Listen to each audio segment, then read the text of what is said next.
আসসালামু আলাইকুম সবাইকে।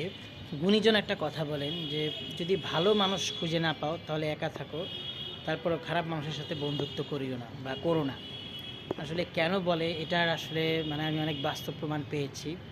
যে আপনি যদি কোনো খারাপ ছেলের সাথে মিশেন, আপনি ওর কাছ থেকে খারাপ, খারাপ যত জিনিস আছে বা কুটিল যে জিনিসগুলো এগুলোই শিখতে পারবেন। কিন্তু আপনি যদি কোনো উচ্চশিক্ষিত বন্ধুর সাথে মিশেন বা যে সবসময় বাস্তববাদী জিনিসগুলো আপনাকে শেখাবে, উচ্চশিক্ষিত এবং বাস্তববাদী বন্ধুর সাথে সে মিশেন, সে আপনাকে উচ্চশিক্ষার যে দ্বার প্রান্ত সেই দিকে নিয়ে যাবে এবং বাস্তববাদী জিনিসগুলো বা প্র্যাকটিক্যাল যে কাজগুলো সেগুলি আপনাকে শেখাবে।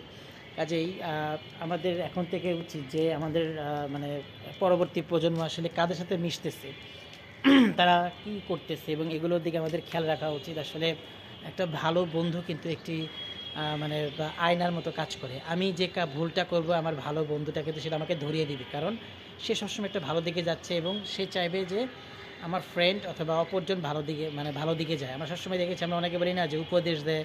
ওই উপদেশ দেয় কারণ কি, সে ভালোটা করে এর জন্য মানুষকে ভালোটা করতে বলে। তো এই জিনিসটা মাথায় রাখবেন সবসময়। বন্ধু নির্বাচনের ক্ষেত্রে ভালো বন্ধু নির্বাচনের চেষ্টা করবেন। খারাপ বন্ধু হ্যাঁ, পরিচয় রাখা উচিত, তবে ঘনিষ্ঠতা এড়ানো উচিত। কারণ দেখা যায় ওদের যে পরিস্থিতি ওগুলো আমরা তো ওইভাবে মেনটেন করতে পারবো না, বা দেখা যায় একটা সময় এটা আমাদের জন্য বিপদ নিয়ে আসতে পারবে। ভালো উচ্চশিক্ষিত ফ্রেন্ডের সাথে মিশবেন, আপনাকে ভালো জিনিস শেখাবে এবং ভবিষ্যতে কীভাবে আপনি ভালো একটা পজিশন যেতে পারেন সেই জিনিসগুলো শেখাবে। তো ধন্যবাদ সবাইকে।